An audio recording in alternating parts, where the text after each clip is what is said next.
नमस्कार, मैं हूं सुरेंद्र नेगी। आप देख रहे हैं media junction 21 media junction TV.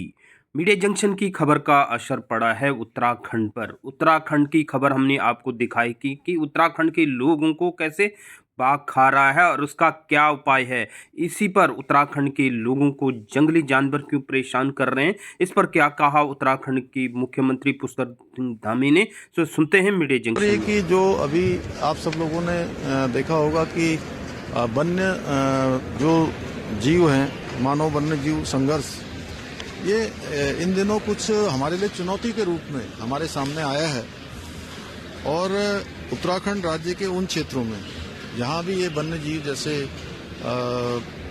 हाथी है, नीलगाय है, भालू है, गुलदार है, बंदर है, इनके द्वारा जो अनेक लोगों पर बीच में हमले भी किए गए हैं और हमारी खेती है, अन्य अवस्थापना सुविधाएं हैं, उनको सबको नुकसान भी होता है।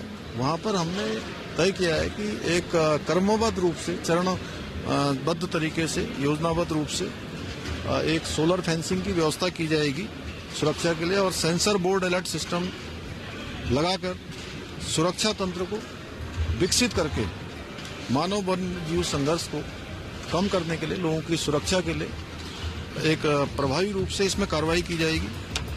और जो वन्य जीव लंगूर, बंदर, सुअर, भालू आदि के जनसंख्या, उनकी नियंत्रण के लिए, उनकी संख्या नियंत्रण में रहे, उसके लिए प्रत्येक जनपद में जो आधुनिक बंध्याकरण नसबंदी केंद्र की स्थापना भी की जाएगी। और वन विभाग इसके लिए सभी व्यवस्थाएं, प्रमुख सचिव साहब यहाँ पर हैं, क्योंकि हम लोगों ने ये तय किया है कि जल्दी से जो है इस दिशा में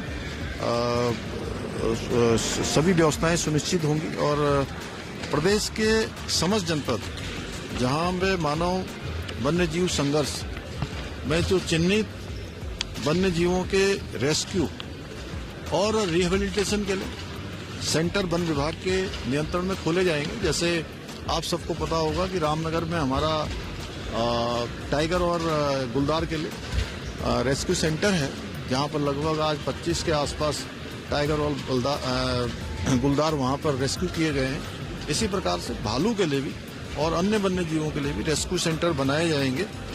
और इसके लिए पर्वतीय क्षेत्र में न्यूनतम 10 नाली व मैदानी क्षेत्र में न्यूनतम 1 एकड़ भूमि आरक्षित की जाएगी, जिस पर तत्काल अभी कार्रवाई की जाएगी। और इसको नितांत, क्योंकि ये बहुत आज हमारे लिए बहुत नितांत जरूरी विषय राज्य के अंदर हो गया है।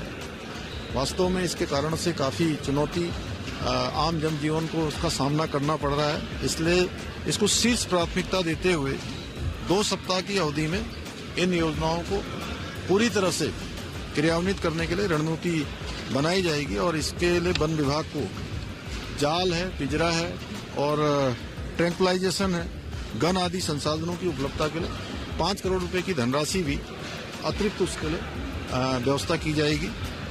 और इसके मानव वन्यजीव संघर्ष को प्रभावी तरीके से रोकने के लिए वन्यजीव अधिनियम के सुसंगत जो भी प्रावधान है, हिंसक जीवों को निषिद्ध करने के लिए उनके